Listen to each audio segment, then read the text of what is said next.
All right, welcome Network Pros. Today we're jumping into a skill that, let's be honest, really separates the good technicians from the great ones. We're talking about advanced Wi-Fi channel selection. Let's open up the playbook.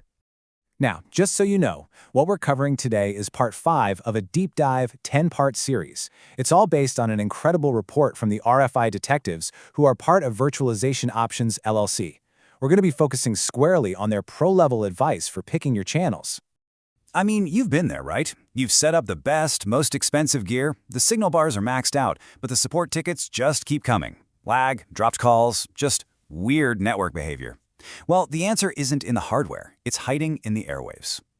Okay, so first up, let's talk about optimizing the RF spectrum. This is really the foundation. We're not just trying to get a signal, we're trying to engineer a network that works perfectly, taking your deployments from just good enough to absolutely excellent. And this quote from the report, man, it just says it all. Being able to actually see what's happening in the RF environment and then making smart, informed choices, that's the whole ballgame. That's how you get that consistently excellent performance that keeps clients happy. So, here's the thing you always have to remember. Wi-Fi doesn't get its own private highway. Nope, it's living in a shared, unlicensed world. It's like a public park. You're sharing the air with your neighbor's router, Bluetooth speakers, microwaves, you name it.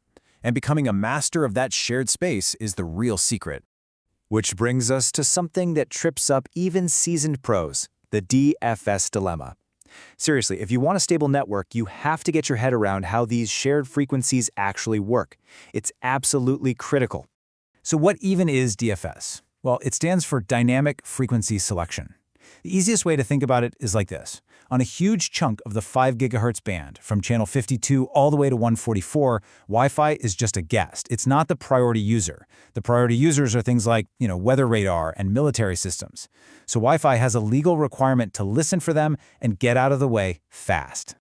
And this is where it gets painful for your users. When an access point hears a radar signal, it doesn't ask politely to move. It has to abandon that channel in under 10 seconds. And what happens then? Every single client connected to it gets kicked off. The whole network on that AP goes dark for 30 to 60 seconds while it scrambles to find a new channel. This right here is one of the biggest causes of those mysterious problems. This all leads to a huge decision you have to make on every single job. Do you just let the APs pick their own channels automatically, or do you step in and take manual control? Let's look at the difference. Look, on one hand, auto channel is easy, right? You check a box, and the AP does a quick scan and picks a channel. It's convenient. But as the report points out, it's totally unpredictable, especially with those DFS events we just talked about. But manual selection, that's based on your expert analysis of the real environment day in and day out. For a rock-solid, predictable enterprise network, this is the way to go. No question. Okay, so if manual is the pro choice, what do you actually need to make a good choice? Let's get into the toolkit. This is all about using data, not guesswork. Let's be real, you can't fix what you can't see. And just guessing which channel is clean is a recipe for disaster. Your number one most important tool in the field is a good Wi-Fi analyzer. It lets you see exactly what's going on in the spectrum, giving you the real picture. And while you're analyzing, here is the magic number. This is a golden nugget from the report. If you see a channel with utilization over 40%, just stay away. Don't even think about it.